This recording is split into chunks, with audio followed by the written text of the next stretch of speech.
Now, where it gets tricky is there was actually a minor involved in this deal. Now, anytime a minor is involved, there's a few extra steps that you have to take. And once I heard that, I knew that the deal was going to take longer to close, as it took upwards of 6 more months just to get it done.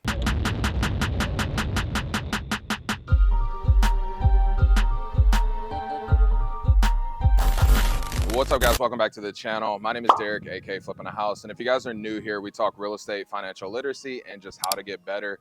And today is no different. We're actually on the job site. As you guys can see, they're about to get started with the granite, but we're at a full-blown flip. And then after we leave this property, we break it down. We're gonna go visit one of our hotel projects that's just a couple streets over, and I'll tell you the differences on the deals, why we decided to do what with each deal, and then we'll break down the numbers and tell you guys how you can get started and find deals similar to this and start your investing journey. All right, now starting with this first deal, like I said, we're in 77373. This is a very popular spring subdivision and zip code, and we've probably done 20 or 30 deals in this zip code alone since I started investing, so we know the numbers really well. So with this first deal, it was brought to us by a wholesaler, and I actually contracted this property back in September of last year. Now, the thing about it is there were so many moving parts in this deal that we weren't able to close until the beginning of March, and here's why. So when we originally contracted the property, the guy had told me that we had clear title. Now, what we found out is that we had to do an heirship affidavit. If you guys know what that is, it's basically a document breaking down who gets title to the property.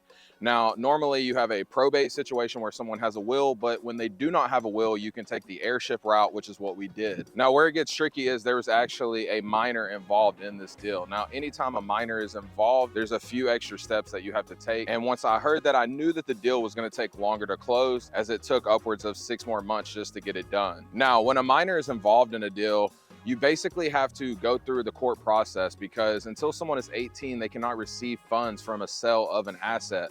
So to do that, we had to go through the title company. This is why you need a strong title company on your team. And they were able to get us in touch with a lawyer who was able to work with the family. We were able to go to court. You have to set up like a trust account for them. Then they have to have a POA, or a power of attorney, from someone who is over the age of 18 that can help them make these decisions. And once they do turn 18, be able to receive that money. Now, most of the properties that we've purchased in this area have been around the $140,000 to $160,000 mark, mainly because they're worth anywhere from $220,000 to $230,000. So that's, given the condition, is how much we'll be willing to pay for the property. Now, the thing that I loved about this house is that it was actually only $130,000, and the lot size was almost double what everybody else is in this neighborhood. As you guys can see, we have a huge lot. We're at the end of the subdivision, and even in the front as well. And as you guys see, there's some bare spots. We cut down some trees just to really accent the size and how big this lot truly is. Now, another thing that I liked about this house is, like I said, we already knew the numbers very well. So I know worst case, even with the shifts on the market, that I can sell this home for around $220,000 worst case. And given the finishes that we're gonna put on, that I'll show you guys on the inside, we should be able to sell for that number very quickly, and maybe even over asking, as we've sold the other properties in the neighborhood for closer to $225,000 or $230,000. Now, the majority of the homes in this neighborhood are either 3-bedroom, 2-bath, or 4-bedroom, 2-bath. Now, luckily, once again, this home is a 4-bedroom, so that's already a higher selling point that we know we can get with the oversized lot. Now, inside, we're gonna be doing the white theme with the black accents. And as we're talking, I already see one mistake that was made. This is a gray color, and it should be this black. But you know, this is why we come and check up on properties, because mistakes are gonna happen regardless. But inside, paint was done, we're already complete. They're working on the floor. They've been here demoing tile, and then they'll clean everything up and finish that tomorrow. Like I told you guys, granite is here getting done, and then I'll have my electrician come in and change all the fixtures to black fixtures as well. And then my handyman will be the last person in here that will come in and put in like cabinet pulls, doorknobs, and little things like that. Normally on a project like this, I would hire a GC, and I would go ahead and have him handle the job, and it probably would have cost him anywhere around $35,000. Now, because I decided to sub this deal out, it's gonna cost me closer to like $25,000. I'm all in around 18-ish right now. So you gotta think, purchase 130, closing costs, and then putting another 25, we'll say 27 into it, because I'm sure some things will come up as we get closer to the end. But as you guys can see, worst case, we'll be all in around 155 to 160,000, and then we'll be able to sell for around 220,000 worst case probably over, once again, because of the lot size, and this is a 4-bedroom. But we keep everything pretty standard in most flips, as you guys can see. The roof was really good on this one. The foundation was good. The windows are a little bit older, but you know, that is what it is. Luckily, we live in Houston, so it's not that big of a deal. The AC just needs to be touched up.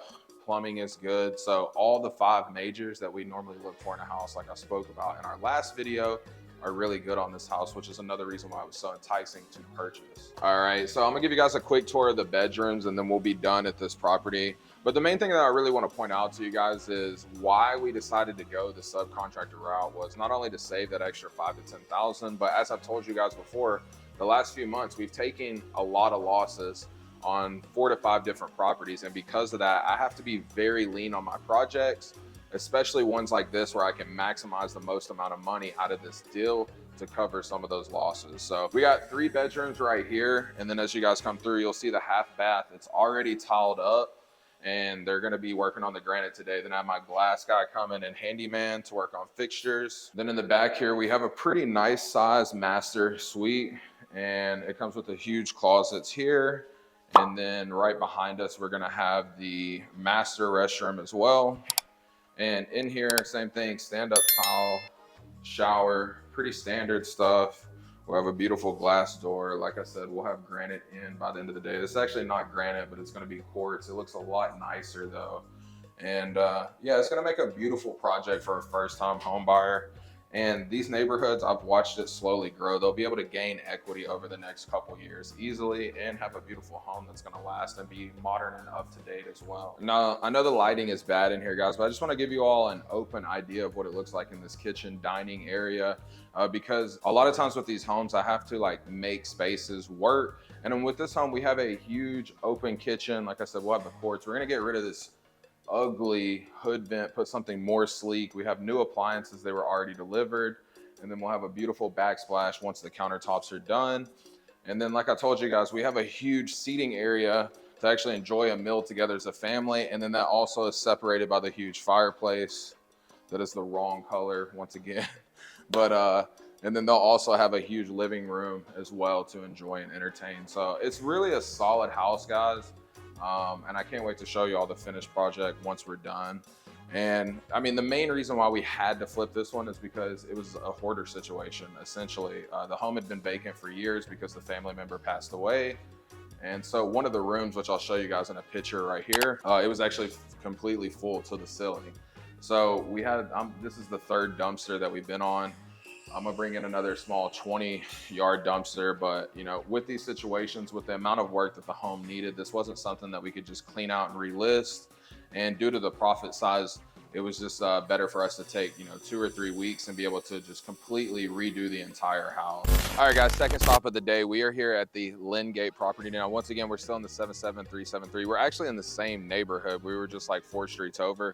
And this neighborhood alone, we've done 4 properties over here. This is the 3rd property, and then Millgate, the other one we were at, is the 4th. But anyways, this is a wholesale deal, guys, meaning that we bought the property as is. We put minimal work. I'm talking, we've only put $7,500 into this house, and then we turned around and resold it as is. And I'm gonna talk to you guys about what those things that we did and why we did those once we go inside. But as you can see out here, guys, I mean, exterior is in great condition. Now, if you notice the roof, it looks good. It probably needs to be replaced in the next 3 to 5 years, but we did a nice power wash on it. It looks good. We did a small repair in the back. Foundation was actually done last year, and if you guys didn't know, a lot of times with foundation companies, they offer a lifetime warranty, and that's transferable as well. So that's always a great selling point. If you ever have a seller and they've had foundation done, ask them if they have the original paperwork, or if they know the company. You can usually call them and get a copy, so that'll save you some money right there. But let's go take a look inside. You guys are not going to believe what this house looks like now, and it actually looked like this when we bought it as well. Now, like I told you guys before, a lot of homes in this neighborhood are 3-bedroom 2-bath or 4-2s. This home is actually a 3-2. So when we step in, guys, you can see this home, this is what it looked like when I purchased it. Now, we did do some paint touch-ups throughout. That was probably one of my most expensive things, because the thing with matching paint is a lot of times you can get the old paint, you can take it to, you know, Home Depot or Sherwin-Williams, but the match of it is never going to be exact, right? They may have used a gloss, a matte, a semi-gloss, and over time, a lot of that changes, right? So when you go touch up these walls, what happens is a lot of times you end up having to paint the whole wall. So that's what ended up costing us the most money. That was around $3,500 with drywall repairs and just paint touch-ups. But then let's take a look at this kitchen. Like, granite was already done in this house, backsplash. I mean, like, all the things that we would normally do in a home was already done. I mean, stainless steel appliances, like it's crazy, to be honest. I don't know if this was a flipper and he was just tired of renting or what, but I bought this property from a wholesaler as well. And this is a guy that I've bought multiple deals from this year. He just had too much on his plate and was like, hey, Derek, can you close on this? And I saw the house and was like, absolutely. So we picked this home up for $160,000. Now, like I told you guys, we've put $7,500 into it. So, I mean, we're really going to be all in around 173, probably 175 once all is said and done with holding costs and everything. And then we turned around and listed this property on the market for $220,000. Now, it sold. That buyer ended up backing out, but we did bring in another buyer because, I mean, the home is in excellent condition. And we agreed on 220. We went through inspections. There was a couple little things that they brought up, which is normal. That's an inspector's job. And these are people buying their first home. And we just negotiated $3,000 off that sell price. So we're at $217,000. So once we sell, closing costs, commissions, and everything, we should walk away with $35,000 to $42,000, depending on the taxes and everything and where it lands. But this is an amazing hotel deal, guys. I mean, within 2 months, we'll be making anywhere from $35,000 to $40,000. I mean, where else can you do that other than real estate? And like I said, guys, we're trying to turn these properties quickly so we can offset those losses that we've taken. But I mean, beautiful kitchen in here. You guys see the living space. I can show you all the bedrooms and the half bath. So this is one of the front bedrooms. And another thing that we did that is very cheap is we replaced all the carpet in the bedrooms. And that was only like $500, guys, because it's really just 3 bedrooms. So nice size bedroom, typical closet. Like I said, in here, I think we had to repaint this entire room because we had spots on this wall and that wall. And like I said, just with the paint match, you want everything to be unison. We have a nice little guest bathroom. These showers were already tiled up, granite on the countertops, as you guys will see. And then we resurfaced the bathroom tub. And that's just a few $100s. It's an easy touch that you guys can do. A lot of times those tubs are strong and they don't need to be replaced. So you can just do a nice glaze over top and resurface them. This bedroom, pretty standard as well. Same thing in here. I think we just had to touch up this wall and then we did new carpet. But I mean, like, this is the ideal hotel deal where we're having to do minimal work. And I mean, we had everything done in 2.5 weeks. And then let's go take a look at the master bedroom as well. And I think we had a couple, you guys can see a little bit. We had a few little foundation cracks from the settling where they did the foundation, but we touched those up. Now over the next year, it'll continue to settle. There's not an exact timeline when it comes to foundation settling, but it usually takes a few years, just given how much rain and drought that we have in Houston that year. But once again, huge size master bedroom. This is ideal for the perfect family with a nice starter home. So granite in here, and then the tub just matches. We have a pretty big closet as well. But once again, we just resurfaced the tub in here. And that's really about it, guys. Like, this house is very minimal. And the last thing that I wanted to touch base with you guys on this property specifically was I told you guys we had a small roof leak up here. It cost about $700-800 to get it fixed. And then, like I said, I power washed the rest, or we did a soft wash, which really brings out the light in the roof.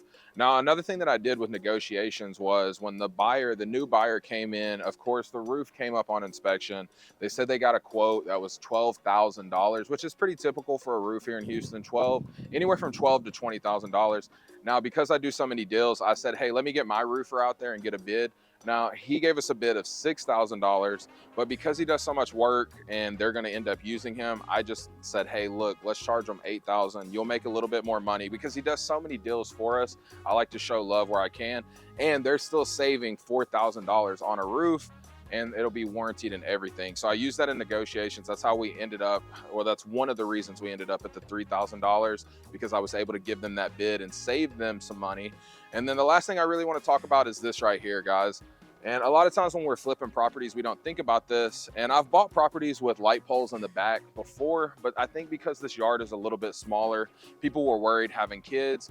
Now, when you buy a home, a lot of times, especially in Houston, you have what is called easements, meaning that the electrical companies, the power companies, the gas companies, they're gonna have rights and access to your backyard if something happens. Now, this will show up on the survey, but I just wanna make you guys aware because we had a lot of people interested in this home. However, when they saw the backyard, they passed on it initially because of the light pole. So this isn't a deal breaker. As you guys can see, we've sold the home, but it is something to be aware of when you guys are flipping or even doing these type of wholesale deals. So that's all I got for you guys in this video. Hope you guys really enjoyed it. Like I said, we're dropping weekly videos, so make sure you guys are tuned in, like, subscribe, turn on post notifications. And if you're not already, make sure you're following me on Instagram and TikTok. Until next week, peace.